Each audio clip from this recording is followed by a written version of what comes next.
Day 12. This is my friend Cathy Studer. And I want to show you Cathy's book real quick. I have to scroll through. There it is. Broken to Beautifully Whole.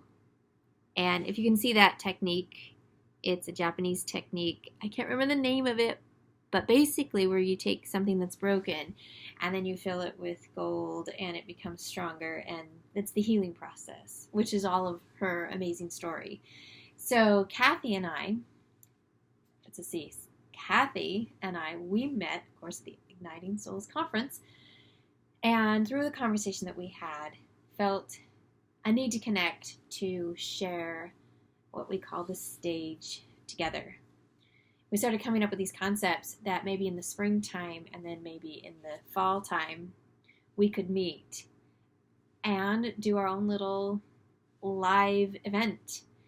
So the concept is 2 events in 1 year in 2020, the Pinpoints of Light, sharing out there to help heal those that are broken, right?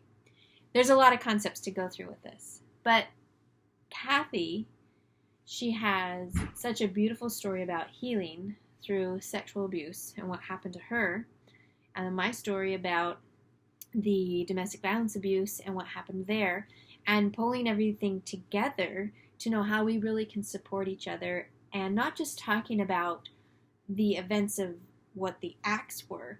Really, how do you overcome and heal? How do you, like for my groups, help the supporters to truly know how they can support other people? This conversation started to explode and our minds were going crazy, and we'll be meeting soon talking about more ways of how we can make this happen. Excuse my voice. The point is, with Pinpoints of Light, when we share our stories, true light can happen. So on this day 12, I challenge you to share the story, share it with others, and have them share it with even more.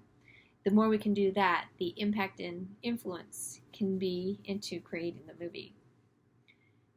And it's for the conversations to open, and it is for all of us to find that hope, that light, so that we can then become healed and whole. We'll see ya.